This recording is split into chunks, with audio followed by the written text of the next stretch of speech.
Labą dieną. Sveiki. Nu, kaip gyvenat? Gerai. Nesušilęs. Ne, šilta. Namo šilta, ne? Nu, ne, namuosimės pas mamą. Žiūrėk, jokio žinių iš atžalyną negavai. Ne, dar.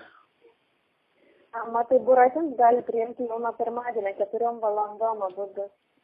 Nu, ne. O kol atsiras vieta Buratim atžalynį. Mes užsiregistravom nuo rugsėjo 1, jeigu atsiras vieta tam darželį mes eisim, o Buratins man labai toli. Erika, esi nedirbantį laiką palydėti vaikus gali, nėra nei pusę kilometrą. Pagalvok gerai, pirmą neskubėk priešintis, o pagalvok apie vaikam reikalingą ugdymą ir pati, kad nepervargsi. Pagalvok. Ne, man vaikais į atžalyną aš per toli nevesiu. Į atžalyną eiti. Nes ir jūs pati man tam pritarė. Taip, aš pritariu, bet dar pusę metų iki atžalyną. Dar pusę metų reikia pavargti. Nes kai važiavom į Agloną, jūs pati pritarė, tada dabar atvirkščiai gaunas. Pritariu, nes galvau, kad bus iš karto vietos, nes nuo rugsėjo mėnesio biškai pagalvoti ir kad dabar yra tik vasaris beveik. Nu ir kas, man vaikai nekliūtis namuose, kad aš negalėčiau prižiūrėti savo vaikų. Kojas rankas turi, galvas turi. Turi, tai va, turi rankas kojas, galėsi palydėti vaikus. Ir reikia prisimint, kad vaikam reikalingas ugdymas. Jie tikriausiai dabar nuo darželės sėkmingai viską lankė ir puikiai jiems viską sekė.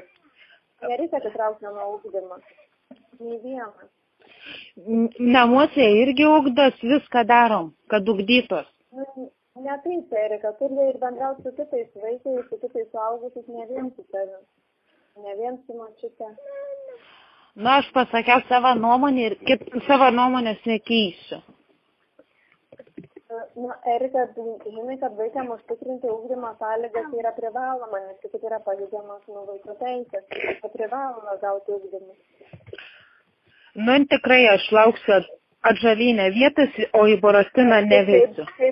Kai bus atžalinė vieta, iš karto perkelsim iš Buratino. Ne, iš atžalino automatiškai mane išbrauks. Neišbrauks, žino, kad laukia vietos ir viskas. Nes reikia iš tikrųjų atsistoti vaikam į normalų darželį, o ne į 50 ir lakstyk iš vienos vietos į darželį kitą vietą. Jie jau yra buvę Buratinė, jiems ten viskas. Bet jūs suprantat, aš turiu savo teisės rinktis. Ir rinktis, kas mano vaikams bus geriau. Ir aš neturiu per prievartą kažkieno klausyti, kad vaikais atsikratyti iš namų būtent. Neatsikratyti, o taigi visų tėvų vaikai eina į ugdymo įstaigas, Erika. Vaikai sės patukų. Pagalvok dar, šiandien nepulk nervuotis ir nepulk. Aš tau rekomenduoju, aš negaliu priversti, aš tau siūlau, kad nebūtų gal problemų. Nebus problemų, jeigu jūs vėl kažko nepridarysit. Tai va, Erika, kaip sakiau, ir vaiko teisės tau sakė, turim bendradarbiauti. Aš manau, kad būtų